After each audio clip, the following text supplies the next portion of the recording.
هو ده اللي كان قلقني. استنوا، الكيك معقول؟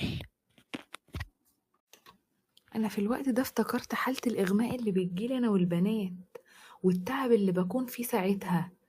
معقول؟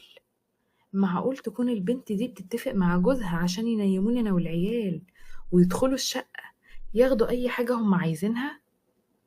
ده اول سيناريو جه في بالي، بس لا، السيناريو ده مش منطقي.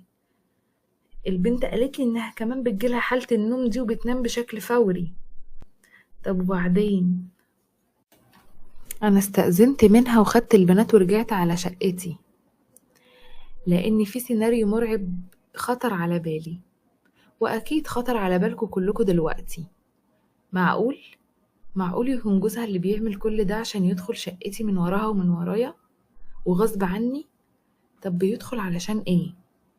عشان